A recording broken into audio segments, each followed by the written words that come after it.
തൃശ്ശൂരിൽ ബി.ജെ.പിയുടെ സ്ഥാനാർത്ഥിയായി സുരേഷ് ഗോപി വിജയിച്ച സമയത്ത് അതിനുശേഷം തൃശ്ശൂരിൽ എന്തെങ്കിലും വികസന പ്രവർത്തനങ്ങൾ നടത്തിയിട്ടുണ്ടോ? സുരേഷ് ഗോപിക്ക് ഇതിന് വല്ല കാര്യമുണ്ടോ? എന്തിനാണ് എം.പി ആയത്, കേന്ദ്രമന്ത്രിയായത്? ഇങ്ങനെയുള്ള കുറേ ചോദ്യങ്ങൾ സോഷ്യൽ മീഡിയയിൽ വന്നുകൊണ്ട് സുഡാപ്പികളും CPM-കാരും അതോടൊപ്പം തന്നെ കോൺഗ്രസ്സുകാരൊക്കെ നിരന്തരമായിട്ട് പറയുകയാണ്. ഈ പറയുന്ന ആളുകളുടെ ഒരു സ്വഭാവ രീതി എന്ന് പറഞ്ഞാൽ എന്ത് ചെയ്താലും അതിനെ അംഗീകരിക്കാൻ ഇവർക്ക് മനസ്സില്ല എന്നുള്ളത് തന്നെയാണ്. അപ്പോൾ ഇവിടെ സുരേഷ് ഗോപി വിജയിച്ചതിന് ശേഷം അദ്ദേഹം കേന്ദ്രമന്ത്രിയായതോടു കൂടി തന്നെ ആദ്യത്തെ ഘട്ടം എന്നുള്ള നിലയിൽ തൃശ്ശൂർ റെയിൽവേ സ്റ്റേഷന് 368 കോടി രൂപ പ്രഖ്യാപിച്ചു വികസനത്തിനായിട്ട്. പിന്നെ ഗാന്ധി ഭവൻ അദ്ദേഹം 40 ലക്ഷം രൂപ പ്രഖ്യാപിച്ചിട്ടുണ്ട് തൃശ്ശൂരുമായി ബന്ധപ്പെട്ടുകൊണ്ട്. കൂട്ടത്തിൽ ഏറ്റവും പ്രധാനമായിട്ട് തൃശ്ശൂരിലെ ജനങ്ങളുടെ മനസ്സ് വലിയ രീതിയിൽ വേദനിച്ച കരുവന്നൂർ ബാങ്ക് തട്ടിപ്പ് കേസുമായി ബന്ധപ്പെട്ടുകൊണ്ടുള്ള വിഷയം തന്നെയാണ്. അതിലെ തട്ടിപ്പിനിരയായിട്ടുള്ള ആളുകളോട് സുരേഷ് ഗോപി പറഞ്ഞൊരു വാക്കുണ്ട്, ഞാനിവിടെ MP ആയതിനു ശേഷം, MP ആയി കഴിഞ്ഞാൽ, വിജയിച്ചു കഴിഞ്ഞാൽ നിങ്ങളുടെ പണം കൃത്യമായിട്ട് നിങ്ങളുടെ അക്കൗണ്ടിലേക്ക് തന്നെ എത്തും, നിങ്ങളുടെ കൈകളിലേക്ക് തന്നെ എത്തും, അതിനുവേണ്ടിയുള്ള എല്ലാവിധ കാര്യങ്ങളും താനിവിടെ ചെയ്യുമെന്നുള്ള രീതിയിലേക്കുള്ള വിഷയം സുരേഷ് ഗോപി പറഞ്ഞതാണ്. ഇതിപ്പോൾ കൃത്യമായിട്ട് നടപ്പിലാക്കിയിട്ടുണ്ട്. നിങ്ങൾ വേണമെങ്കിൽ അറിയുന്നില്ലെങ്കിൽ അല്ലെങ്കിൽ ഇത് മനസ്സിലാക്കുന്നില്ലെങ്കിൽ നിങ്ങൾ ഇതൊന്ന് പരിശോധിച്ച് നോക്കൂ. ED തന്നെ പത്രസമ്മേളനം വിളിച്ച് പറഞ്ഞൊരു കാര്യമാണ്. 128 കോടി രൂപ ഞങ്ങൾ ഈ ബാങ്ക് തട്ടിപ്പ് കേസുമായി ബന്ധപ്പെട്ടുകൊണ്ട് കരുവന്നൂരിലെ വിഷയത്തിൽ ഞങ്ങൾ കണ്ടെടുത്തിട്ടുണ്ട്.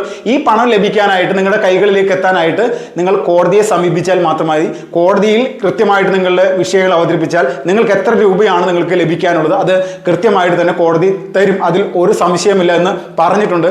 കൂട്ടത്തിൽ നമ്മളെല്ലാവരും മനസ്സിലാക്കണം, ആദ്യത്തെ ഘട്ടം ED ഈ ബാങ്കിനോട്, കരുവന്നൂർ ബാങ്കിനോട് തന്നെ പറഞ്ഞതാണ് 128 കോടി അനധികൃതമായിട്ടുള്ളത് പിടിച്ചെടുത്തിട്ടുണ്ട്, അല്ലെങ്കിൽ തട്ടിപ്പുമായി ബന്ധപ്പെട്ടുള്ള പിടിച്ചെടുത്തിട്ടുണ്ട്, അത് നിങ്ങൾ ജനങ്ങളിലേക്ക് വിതരണം ചെയ്യണം, തട്ടിപ്പിനിരയായിട്ടുള്ള ആളുകൾ കൊടുക്കണമെന്ന്. അത് കൈപ്പറ്റാൻ കരുവന്നൂരിലെ ഈ ബാങ്ക് തയ്യാറല്ല, അവിടുത്തെ CPM-കാർ തയ്യാറല്ല എന്നുള്ളത് കൂടി നമ്മൾ മനസ്സിലാക്കണം. അപ്പോൾ എത്രത്തോളം വലിയ ഈ പിടിച്ചെടുത്ത പണം കരുവന്നൂരിലെ ബാങ്കിൽ തന്നെ, അത് ബാങ്കിനോട് തന്നെ കൈപ്പറ്റാൻ പറഞ്ഞിട്ട് അവർ ചെയ്യുന്നില്ല. അവിടുത്തെ കമ്മ്യൂണിസ്റ്റുകാർ പറഞ്ഞാൽ ഞങ്ങൾക്ക് ഇപ്പോൾ തൽക്കാലം വേണ്ട എന്നുള്ള രീതിയിലൊക്കെയാണ് പറയുന്നത്.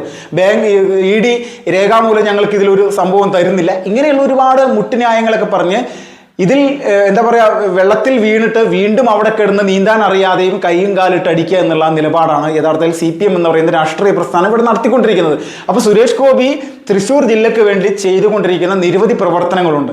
ഈ പ്രവർത്തനങ്ങളിൽ ജനങ്ങളോട് പറഞ്ഞിട്ടുള്ള ഓരോ വാക്കും അത് കൃത്യമായിട്ട് നടപ്പിലാക്കി മുന്നോട്ട് പോവുക തന്നെയാണ്. നമ്മളൊന്ന് മനസ്സിലാക്കണം, ഇവിടെ നമ്മുടെ കേരളത്തിൽ പല MP-മാരും വിജയിച്ച് പാർലമെന്റിലേക്ക് പോയിട്ടുണ്ട്. പല ആളുകളും, പല രാഷ്ട്രീയ പ്രസ്ഥാനത്തിലെ ആളുകളും. ഈ കഴിഞ്ഞ 2 മാസങ്ങൾക്കിടയിൽ നടന്നൊരു പ്രധാനപ്പെട്ട ഒരു വിഷയം നിങ്ങളുടെ മുന്നിലേക്ക് ഒരിക്കൽ കൂടി പറയാനായിട്ട് ഞാൻ ആഗ്രഹിക്കുകയാണ്. ഈ സുരേഷ് ഗോപിയുടെ വിഷയം പറഞ്ഞതിൻ്റെ പേരിലാണ്.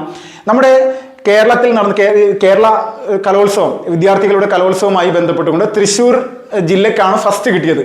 അപ്പോൾ ഈ ഫസ്റ്റ് കിട്ടിയ സമയത്ത് ഒരു ഇരിഞ്ഞാലക്കുട സ്വദേശിനിയായിട്ടുള്ള ഒരു പെൺകുട്ടി, ആ പെൺകുട്ടി മിമിക്രിയിൽ A ഗ്രേഡ് നേടിയിരുന്നു. A ഗ്രേഡ് നേടിയ സമയത്ത് ഇതിൽ വലിയ സന്തോഷം മുന്നോട്ട് വെക്കുകയും ഈ പെൺകുട്ടിയുമായി ബന്ധപ്പെട്ടുകൊണ്ട് ഒരു പത്ര റിപ്പോർട്ടും മനോരമ ന്യൂസിൻ്റെ ഒരു റിപ്പോർട്ട് കൂടി വന്നിരുന്നു.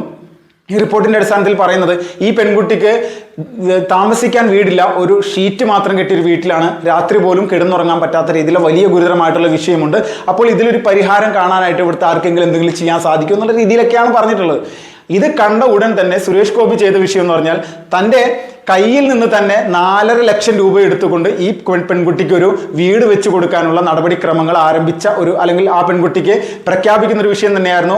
വീഡിയോ കോൾ വന്ന് സ്ഥലത്തില്ലാതിരുന്നിട്ടും അദ്ദേഹത്തിന് ശാരീരിക ബുദ്ധിമുട്ടുണ്ടായിട്ടും ഇങ്ങനെ ഒരു പ്രഖ്യാപനമൊക്കെ നടത്താനുള്ള മാനസികാവസ്ഥ അദ്ദേഹത്തിനുണ്ടായി. ഇതാണ് യഥാർത്ഥത്തിൽ ഒരു ജനപ്രതിനിധി എന്ന് പറഞ്ഞാൽ. അല്ലാതെ ഞാൻ യഥാർത്ഥത്തിൽ ഒരു കാര്യം നിങ്ങളുടെ മുന്നിൽ ഒരിക്കൽ കൂടി വെക്കാനായിട്ട് ഞാൻ ആഗ്രഹിക്കുകയാണ്. നിങ്ങൾ എൻ്റെ ചാനലിൽ കഴിഞ്ഞ മെയ്, ഏപ്രിൽ, മാർച്ച് മാസങ്ങൾ, കഴിഞ്ഞ വർഷം ഇതേ ഒരു സമയങ്ങളിലൊക്കെ എൻ്റെ ചാനൽ നിങ്ങൾ കാണുന്ന ആളുകളാണെങ്കിൽ ഞാൻ തൃശ്ശൂർ പാർലമെൻറ്റ് മണ്ഡലവുമായി ബന്ധപ്പെട്ട് പ്രധാനപ്പെട്ട കുറേ റിപ്പോർട്ടുകൾ എടുത്തിട്ടുണ്ടായിരുന്നു. ഈ റിപ്പോർട്ട് എന്ന് പറഞ്ഞു കഴിഞ്ഞാൽ തൃശ്ശൂരിലെ MP ആയിട്ടുള്ള പ്രധാനമായിട്ട് ഒരു പ്രതാപനുണ്ടല്ലോ, എല്ലാ പ്രതാപം താനാണ് ജനങ്ങൾക്ക് നൽകുന്നത് എന്നുള്ള രീതിയിലേക്ക് TN പ്രതാപൻ. ഈ TN പ്രതാപൻ എന്ന് പറയുന്ന മുന്നത്തെ MP, ഈ MP തൃശ്ശൂരിൽ എന്ത് ചെയ്തിട്ടുണ്ട്, അല്ലെങ്കിൽ തൃശ്ശൂരിലെ ജനങ്ങൾക്ക് എന്താണ് ചെയ്തിട്ടുള്ളതെന്ന് ആദിവാസികൾ, കർഷകർ, മറ്റ് സാധാരണ കൂലിപ്പണിക്കാർ, മത്സ്യത്തൊഴിലാളികൾ അടങ്ങുന്ന താഴെത്തട്ടിൽ ജോലി ചെയ്യുന്ന ആളുകൾ, ഇവരോടെല്ലാവരോടും നേരിട്ട് കണ്ട് സംസാരിച്ച് അവരുടെ നിരവധി ബൈറ്റുകൾ ഞാൻ എടുത്തിട്ടുണ്ടായിരുന്നു. പല മേഖലയിൽ, ഇത് രാഷ്ട്രീയമൊന്നുമില്ല, നിഷ്പക്ഷരായിട്ടുള്ള പല രാഷ്ട്രീയ പാർട്ടിയിലുള്ള ആളുകളുടെ അടുത്ത് രാഷ്ട്രീയത്തിനുപരിയായിട്ടൊരു MP എന്നുള്ള, കോൺഗ്രസ്സുകാർ പോലും അതിൽ അഭിപ്രായം പറഞ്ഞിട്ടുണ്ട് എന്നുള്ളതാണ്. ഒരു MP യുടെ പ്രവർത്തനത്തെ സംബന്ധിച്ച് നിലപാടറിയിച്ച സമയത്ത് പറയുന്ന കാര്യമാണ് ഇങ്ങനെയുള്ള വിഷയങ്ങൾ. അപ്പോൾ നമ്മൾ ചിന്തിക്കുക, എന്താണ് ഈ ജനങ്ങൾ പറയുന്നത്? ജനങ്ങൾ പറയുന്നത് ടി.എൻ. പ്രതാപൻ എന്ന് പറയുന്ന MP ഒരു തരത്തിലുള്ള പ്രവർത്തനങ്ങളും ഈ പറയുന്ന തൃശ്ശൂരിനായിട്ട് ചെയ്തിട്ടില്ല. വോട്ട് ചോദിക്കാൻ 5 വർഷം 4-4.5 വർഷം മുൻപ് വന്നതാണ്, അതിനുശേഷം ഇങ്ങോട്ട് വന്നിട്ടില്ല.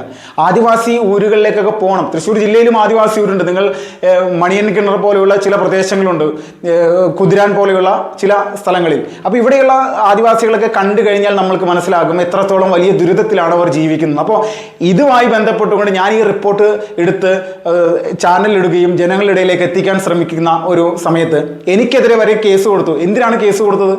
കേസ് കൊടുത്തത് അദ്ദേഹത്തിനെതിരെ വ്യാജ പ്രചരണം നടത്തുമെന്നാണ് പറയുന്നത്. വ്യാജ പ്രചരണം നടത്താനായിട്ട് എനിക്ക് മാനസിക രോഗമൊന്നുമില്ല. ഞാൻ സാധാരണ ജനങ്ങളുടെ ഇടയിൽ ചെന്നുകൊണ്ട് നടത്തിയിട്ടുള്ള അല്ലെങ്കിൽ ചോദിച്ച ചോദ്യങ്ങൾക്ക് ഉത്തരം തന്നിട്ടുള്ളതാണ്. ഇതിൽ നിങ്ങൾ ആര് ചെന്ന് ചോദിച്ചു കഴിഞ്ഞാലും തൃശ്ശൂരിലെ ജനങ്ങൾ പറയുന്നത് ഇത് തന്നെയായിരുന്നു. തൃശ്ശൂരിന് വേണ്ടി ഈ പറയുന്ന ടി.എൻ. പ്രതാപൻ MP ഒന്നും ചെയ്യാൻ സാധിച്ചില്ല. പക്ഷെ പകരം സുരേഷ് ഗോപി മത്സരിച്ച് വിജയിച്ച് നിസ്സാര സമയമല്ലായിട്ടുള്ളൂ. തൃശ്ശൂരിലെ ജനങ്ങളോട് അദ്ദേഹത്തിന്റെ പ്രവർത്തനങ്ങളൊന്ന് ചെന്ന് ചോദിച്ചു നോക്കും. അദ്ദേഹം കൃത്യമായിട്ട് ഓരോ കാര്യങ്ങൾ ചെന്ന്, പിന്നെ പ്രവർത്തനങ്ങൾ എന്താണ് ചെയ്തിട്ടുള്ളതെന്ന് അറിയാത്ത ആളുകളുണ്ട്. ഈ അറിയാത്ത ആളുകൾ മനഃപൂർവ്വം അറിഞ്ഞിട്ടുള്ള ആളുകളുണ്ട്. അവര് ഈ പറയാതിരിക്കുന്നവരുണ്ട്, രാഷ്ട്രീയ വൈരാഗ്യം പോലും പറയാതിരിക്കുന്നവരുണ്ട്. അപ്പം ഒരു കാര്യം വ്യക്തമായിട്ട് മനസ്സിലാക്കുക, തൃശ്ശൂരിൽ സുരേഷ് ഗോപി നടത്തുന്ന പ്രവർത്തനങ്ങൾ നമ്മൾ പരമാവധി അറിയാൻ ശ്രമിക്കുക, അറിഞ്ഞിട്ട് വിമർശിക്കുക. അറിയാതെ വെറുതെ ഈ സോഷ്യൽ മീഡിയയിൽ സുഡാപ്പി ഭീകരന്മാരും അന്തം കമ്മികളും കോൺഗ്രസ്സുകാരുമൊക്കെ ചൊറിയുന്ന തരത്തിലേക്കുള്ള വർത്തമാനം പറയുമ്പോൾ, കള്ളപ്രചരണം നടത്തുമ്പോൾ ഇനിയെങ്കിലും അത് വിശ്വസിക്കാതെ മുന്നോട്ട് പോവുക. യഥാർത്ഥത്തിൽ അദ്ദേഹത്തെ സ്ത്രീ വിഷയങ്ങളിലും പല പ്രശ്നങ്ങളിലും പെടുത്താൻ വേണ്ടിയിട്ട് നിരന്തരമായിട്ട് കേരളത്തിലെ പല മാധ്യമങ്ങളും ശ്രമിച്ചിട്ടുണ്ട്. കേരളത്തിലെ മാധ്യമങ്ങളൊക്കെ ക്വാളിറ്റി എന്താണെന്നുള്ളത് സാധാരണക്കാരായിട്ടുള്ള എല്ലാ ജനങ്ങൾക്കും അറിയാം. അത് ദേശീയ മാധ്യമ പ്രവർത്തന രംഗത്ത് നിൽക്കുന്ന ചില മാധ്യമ സ്ഥാപനങ്ങളിൽ വലിയ രീതിയിൽ സജീവമായിട്ട് വർഷങ്ങളോളം എക്സ്പീരിയൻസ് ഉള്ള ആളുകളുടെയൊക്കെ വീഡിയോസ് കണ്ടു കഴിഞ്ഞാൽ അതിൽ പ്രധാനമായിട്ട് പറയാം മാത്യു സാമുവൽ സാറിനെ പോലെയുള്ള ആളുകളുടെ വീഡിയോസ് ഒക്കെ കണ്ടറിയാം കേരളത്തിലെ മാധ്യമ പ്രവർത്തകരുടെ ക്വാളിറ്റി എന്താണെന്നും ഇവർ എന്ത് ധാർമ്മിക മൂല്യം വെച്ചിട്ടാണ് ഇവിടെ ഇത് നടത്തിക്കൊണ്ടു പോകുന്നത് എന്നുള്ളത് വ്യക്തമാണ്, കൃത്യമായിട്ട് മനസ്സിലാക്കാൻ സാധിക്കും. ജനങ്ങൾ മണ്ടന്മാരല്ല എന്നുള്ള ഒരു യാഥാർത്ഥ്യം ഇവിടെയുള്ള രാഷ്ട്രീയ പാർട്ടിക്കാരും അവരുടെ അടിമകളായിട്ട് പ്രവർത്തിക്കുന്ന ആളുകൾ മനസ്സിലാക്കുക. അത് മനസ്സിലാക്കാത്തതിന്റെ പേരിലാണ് തൃശ്ശൂരിൽ നിങ്ങൾക്ക് ചരിത്രത്തിൽ ഇന്നോളം ഉണ്ടാവാത്ത രീതിയിലുള്ള ഒരു തിരിച്ചടി കിട്ടിയത്. തിരഞ്ഞെടുപ്പിന് ശേഷം വിധി റിസൾട്ട് തൃശ്ശൂരിൽ വരുന്നതിന് മുന്നേ, അല്ലെങ്കിൽ രാജ്യത്ത് പാർലമെന്റ് ഇലക്ഷന്റെ വിധി വരുന്നതിന് മുന്നേ തൃശ്ശൂർ LDF സ്ഥാനാർത്ഥിയായിട്ടുള്ള VS സുനിൽകുമാറിന്റെ ഒരു പ്രസ്താവന കണ്ടിരുന്നു. പലരും BJP ജയിക്കുമെന്നുള്ള ഒരു വിഷയം ഇങ്ങനെ നിരന്തരം പറയുന്നു. മാധ്യമങ്ങളടക്കം മനസ്സിലായി തൃശ്ശൂരിൽ BJP ആണ് വിജയിക്കാനുള്ള സാധ്യതയെന്ന്. ഈ സാധ്യത മുൻനിർത്തിക്കൊണ്ട് പല മാധ്യമങ്ങളും ഇതിൽ വിരുദ്ധമായിട്ടുള്ള വിഷയങ്ങൾ കൂടി പ്രചരിപ്പിക്കും. തൃശ്ശൂരിൽ സുനിൽകുമാറും വിജയിക്കും, ചിലർ പറയുന്നു മുരളീധരൻ വിജയിക്കും, BJP ജയിക്കുമെന്നുള്ള സംഭവങ്ങളൊന്നും സർവേയുമായി ബന്ധപ്പെട്ടുകൊണ്ട് വന്നിട്ടുണ്ടായില്ല. പക്ഷെ ഒരു കാര്യം വ്യക്തമായിരുന്നു, സുനിൽകുമാറിനും നാട്ടുകാർക്കും എല്ലാവർക്കും അറിയായിരുന്നു BJP തന്നെ വിജയിക്കുമെന്ന്, സുരേഷ് ഗോപി തന്നെ വിജയിക്കുമെന്ന്. അപ്പോൾ സുനിൽകുമാറിനോട് മാധ്യമപ്രവർത്തകർ വലിയ രീതിയിൽ ചോദിച്ചു, ഇവിടെ സുരേഷ് ഗോപി വിജയിക്കാനുള്ള സാധ്യതയുണ്ടല്ലോ, അപ്പോൾ നിങ്ങൾ ആരാണ് പറഞ്ഞത്, നിങ്ങളോട് ആരാണ് പറഞ്ഞത്, ഇവിടെ LDF ജയിക്കാൻ പോകുന്നു, ഞാനിവിടെ വിജയിക്കാൻ പോകുന്നു എന്നുള്ള രീതിയിലൊക്കെ പ്രസ്താവന നടത്തിയ ആളുകളാണ്. ഇവരൊക്കെ ഇന്ന് എന്താണ് ചെയ്യുന്നതെന്ന് അറിയില്ല. വരാനിരിക്കുന്ന തദ്ദേശ സ്വയംഭരണ സ്ഥാപനങ്ങളിലേക്കുള്ള തെരഞ്ഞെടുപ്പിലും നിയമസഭാ തെരഞ്ഞെടുപ്പിലൊക്കെ ഇനി മുന്നോട്ട് വരും.